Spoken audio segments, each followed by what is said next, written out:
Hello, അസ്സലാമു അലൈക്കും. എല്ലാ കൂട്ടുകാർക്കും പുതിയൊരു വീഡിയോയിലേക്ക് സ്വാഗതം. അപ്പോൾ നമ്മൾ ഇന്ന് വന്നിരിക്കുന്നത് നല്ലൊരു മത്തിക്കറീൻ്റെ വീഡിയോ ആണ്. പിന്നെ നമ്മൾ നോമ്പ് തുറയുടെ കുറച്ച് വിശേഷങ്ങളും ഉണ്ട്. അപ്പോൾ നമ്മളെ വീഡിയോ നിങ്ങൾ ഫുള്ളായിട്ടൊന്ന് കണ്ടു നോക്കട്ടോ. അപ്പോൾ നമുക്കിന്ന് നല്ല കുഞ്ഞമത്തി കിട്ടിയിട്ടുണ്ട്. അപ്പോൾ ഇത് നമുക്ക് കറി വെച്ചേക്കാം. നോമ്പായിട്ട് നമ്മൾ മീനൊന്നും അങ്ങനെ കിട്ടലില്ല കേട്ടോ. ഇവിടെ മീൻകാർ വരണമില്ല. അപ്പോൾ നല്ല ചെറിയ മത്തി കണ്ടപ്പോൾ ഒന്ന് വാങ്ങിയതാണ്. അപ്പോൾ അത് രാവിലെ തന്നെ അത് കറി വെച്ച് വെച്ചാൽ പിന്നെ നമുക്ക് വൈകുന്നേരത്തേക്ക് ഇടയിൽ കൂടെ പണിയെടുക്കുകയും വേണ്ട. പിന്നെ മീൻ കറി എപ്പോഴും വെച്ചൊന്നിരുന്ന് തണുത്ത് കഴിക്കുമ്പോഴാണല്ലോ അതിൻ്റെ ഒരു ടേസ്റ്റ് ഇല്ല. ഈ മീനിന് അങ്ങനെ ഒരു പ്രത്യേകത ഉണ്ട്. ഉണ്ടാക്കിയ ഉടനെ കഴിക്കാതെ നമ്മൾ ഉണ്ടാക്കിയിട്ട് കുറച്ച് നേരം വെച്ചിട്ട് കഴിക്കുമ്പോഴാണ് അതിനൊരു ടേസ്റ്റ് ഉണ്ടാവുക. അപ്പോൾ അങ്ങനെ നമ്മൾ മത്തിയൊക്കെ അതാ കഴുകി എടുത്തിട്ടുണ്ട്. അപ്പോൾ അതിന് വേണ്ട സാധനങ്ങളൊക്കെ ഞാൻ ഒരുക്കി വെച്ചിട്ടുണ്ട് കേട്ടോ. പണ്ട് കാലത്തൊക്കെ വെറും ചെറിയ ഉള്ളി, വെളുത്തുള്ളി, മുളക്, മഞ്ഞൾ, പുളി ഇത്ര മാത്രം ഇട്ടിട്ടാണ് മത്തിയൊക്കെ മുളകിട്ട് വെച്ചിരുന്നത്. ഞങ്ങളൊക്കെ ചെറുപ്പത്തിൽ അങ്ങനെയായിരുന്നു കേട്ടോ. അപ്പോൾ അങ്ങനെ ഞാനിവിടെ കുറച്ചേറെ തന്നെ ചെറിയ ഉള്ളിയും വെളുത്തുള്ളിയും തൊലിച്ച് വെച്ചിട്ടുണ്ട്. അപ്പോൾ അതിലേക്ക് നമ്മളൊരു ടീസ്പൂണ് വലിയ ജീരകം ഇട്ടിട്ട് ഒന്ന് ചതച്ചെടുക്കുക. പിന്നെ പുളി വെള്ളത്തിലിട്ടിട്ടുണ്ട്. ഇതുപോലെ ചതച്ചെടുത്താൽ മതിയിട്ട് ഒരുപാട് അരഞ്ഞ് പോകുമൊന്നും വേണ്ട. അപ്പോൾ ചെറുള്ളി വെളുത്തുള്ളിയൊക്കെ നമ്മൾ അരച്ചെടുത്തിട്ടുണ്ട്. അത് നമുക്കൊരു പാത്രത്തേക്ക് മാറ്റി കൊടുക്കാം. അപ്പോൾ കൂട്ടുകാരെ, ഇപ്പോൾ ഗ്യാസിനൊക്കെ നല്ല ക്ഷാമമാണല്ലോ അല്ലേ? ഞങ്ങൾക്കൊക്കെ ഗ്യാസൊക്കെ കിട്ടുന്നുണ്ടോ? അപ്പം അന്ന് നമ്മൾ അതേനെ ഗ്യാസും വണ്ടിയൊക്കെ വന്നു കേട്ടോ. പക്ഷേ ചോദിച്ചിട്ട് അവർ തന്നില്ല. പിന്നെ OTP ഉള്ളവർക്ക് മാത്രം കൊടുത്താൽ മതി എന്നാണ് ഓർഡർ എന്ന് പറഞ്ഞിട്ട് ഞാനാണെങ്കിൽ ഇപ്പോൾ ഇന്നാണ് ഒന്ന് ബുക്ക് ചെയ്തപ്പോൾ ഒന്ന് ബെല്ലടിച്ചത് കേട്ടോ. അതുവരെയും പോകില്ലായിരുന്നു. ഇപ്പോൾ ഇത്ര ദിവസമൊക്കെ നമ്മൾ ബുക്ക് ചെയ്യുമ്പോൾ ബുക്കിങ് ചെയ്യാൻ അടിച്ചുമ്പോൾ കട്ടാകുമായിരുന്നു.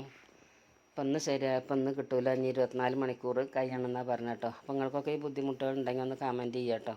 അപ്പോൾ നമ്മൾ എണ്ണ ചൂടായി വന്നപ്പോൾ അതിൽ ഉലുവ മൂപ്പിച്ചിട്ട് നമ്മൾ ചതച്ച് വെച്ച ചെറിയുള്ളി, വെളുത്തുള്ളി ഒന്ന് മൂപ്പിച്ചിട്ട് അതിലേക്ക് തക്കാളി, പച്ചമുളക് ചേർത്തിട്ടുണ്ട്. ഇതിനിപ്പോൾ തക്കാളി, പച്ചമുളകും ചേർക്കണമെന്നില്ല കേട്ടോ ഈ ഒരു കറിക്ക്. എന്നാലും നല്ല ടേസ്റ്റ് തന്നെ ആയിരിക്കും. ആവശ്യത്തിനുള്ള ഉപ്പ് ഇട്ട് കൊടുത്തിട്ട് നമ്മൾ എടുത്ത് വെച്ച പൊടികളൊക്കെ ചേർത്ത് കൊടുക്കുക.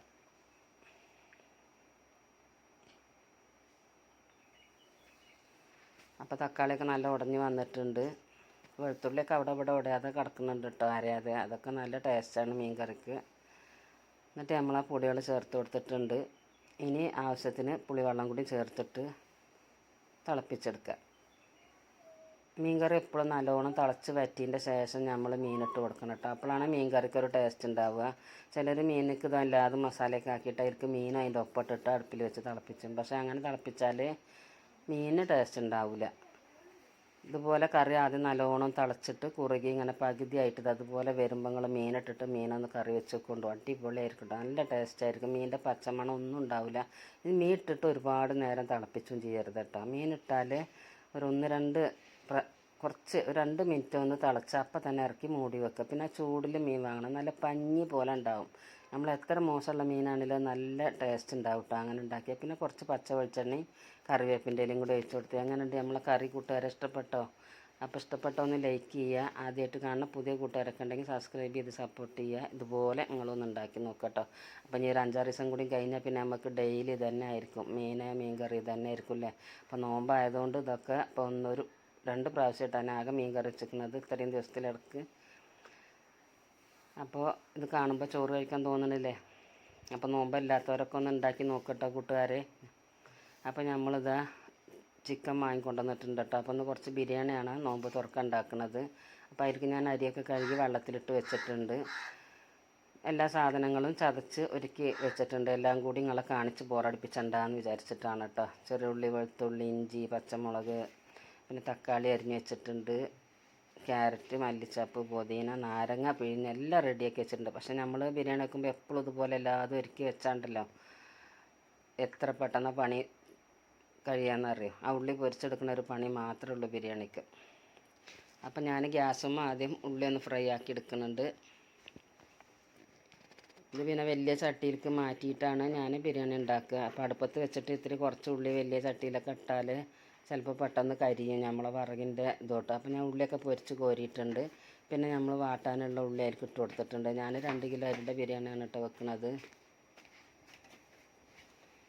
ഇനി നമുക്ക് ചെറിയ ഉള്ളിയും വെളുത്തുള്ളിയൊക്കെ ചതച്ചത് ഇട്ട് കൊടുത്തിട്ടൊന്ന് മൂപ്പിച്ചെടുക്കാം.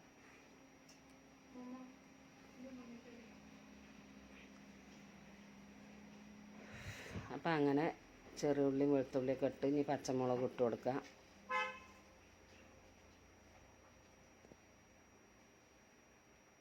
ആരാടാ? ഈ പച്ചമുളകും കൂടി ഇട്ട് കൊടുക്കുക. പച്ചമുളകും നല്ലപോലെ അരയരുത് കേട്ടോ ബിരിയാണിക്ക്. നല്ലപോലെ അരഞ്ഞാൽ ചോറിൻ്റെ കളറൊക്കെ മാറും കേട്ടോ. അതിപ്പോൾ കംപ്ലീറ്റ് ഞാൻ മുഴുവൻ കാണിക്കണമൊന്നുമില്ല, മസാലൻ്റെ വീഡിയോ മാത്രമേ ഉള്ളൂ. അപ്പോൾ മസാലയുടെ പച്ചക്കുത്തൊക്കെ ഒന്ന് മാറി വന്നു. ഞാൻ ഇഞ്ചി ഇട്ട് കൊടുത്തിട്ടുണ്ടാകുന്നില്ല കേട്ടോ. ഇഞ്ചി ആദ്യം തന്നെ ഇട്ട് കൊടുത്താൽ അടിക്ക് പിടിച്ചു കേട്ടോ. അപ്പോൾ വെളുത്തുള്ളിയും ചെറിയുള്ളിയൊക്കെ ചതച്ച് കുറച്ച് ഏറെ തന്നെ ചതച്ചിട്ടുണ്ട്. നമുക്ക് ബീഫ് വരട്ടാനൊക്കെ ഉണ്ട് കേട്ടോ. അപ്പോൾ അതുകൊണ്ടാണ് അങ്ങനെ.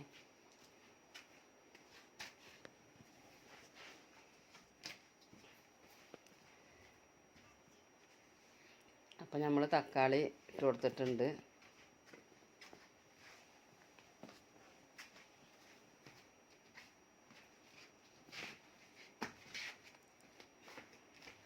തക്കാളി നല്ല നൈസായിട്ട് അരിഞ്ഞിട്ടാൽ പെട്ടെന്ന് വഴന്നിട്ട് കിട്ടും. അപ്പോൾ ഞാനൊന്ന് മൂടി വെച്ചിട്ട് വഴറ്റിയെടുത്തിട്ട് നമ്മൾ വേവിച്ച് വെച്ച ബീഫ് ചേർത്ത് കൊടുത്തിട്ടുണ്ട്. ഞാൻ ആദ്യം ചിക്കൻ ബിരിയാണി എന്നാണ് പറഞ്ഞില്ലേ, സോറി കേട്ടോ, ഞാൻ അങ്ങനെ പറഞ്ഞിരിക്കണമെങ്കിൽ. അപ്പോൾ ബീഫ് ഞാൻ മുളക് പൊടി, മഞ്ഞൾപ്പൊടി, ഉപ്പ് ഒക്കെ ഇട്ടിട്ട് ഗരം മസാലയൊക്കെ ഇട്ടിട്ട് ഒരു 5-6 വിസിൽ വെച്ച് വേവിച്ചെടുത്തതാണ് കേട്ടോ. അപ്പോൾ ബീഫ് ഞാൻ ആ ചെമ്പട്ടിക്ക് ഇട്ട് കൊടുത്തിട്ട് വലിയ ചട്ടിക്കാട്ട് ഇട്ട് കൊടുത്തത്. എന്നിട്ട് അതിൻ്റെ മേലെ ചോറും കോരിട്ട് കുറച്ച് നമ്മൾ അരിഞ്ഞ് വെച്ച മല്ലിച്ചപ്പും പുതിനയും സവാള പൊരിച്ചതൊക്കെ ഇട്ട് കൊടുത്ത് നമ്മൾ അതിൻ്റെ മേലെ കൂടെ കുറച്ച് നെയ്യും സൺഫ്ലവർ ഓയിലും കൂടി ആ ഉള്ളി പൊരിച്ചത് കൂടെ ചേർത്തിട്ടാണ് ഒഴിച്ച് കൊടുക്കുന്നത്. അപ്പോൾ നമ്മളെ ബിരിയാണി ഇതാ ദമ്മായിട്ടുണ്ട്. പിന്നെ നോമ്പ് തുറക്കുന്ന സമയത്താണ് എടുത്തത്. അത് പിന്നെ വിളമ്പണം എടുക്കണം കൊടുക്കണം ഒന്നും വീഡിയോ എടുക്കാനായിട്ട് പറ്റിയില്ല കേട്ടോ. ആ സമയത്ത് എന്തായാലും ഒരു തിരക്കായിരിക്കും. പിന്നെ നമ്മൾ ആദ്യം തന്നെ ബിരിയാണി കഴിക്കൂലല്ലോ.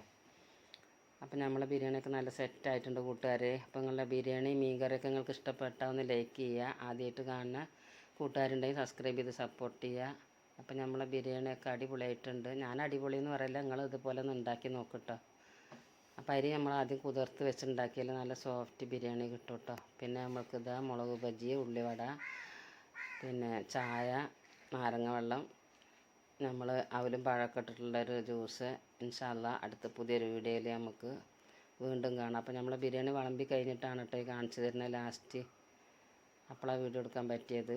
ചെറിയ പീസായിട്ട് ഇട്ടിട്ടാണ് കേട്ടോ ബിരിയാണിയിൽ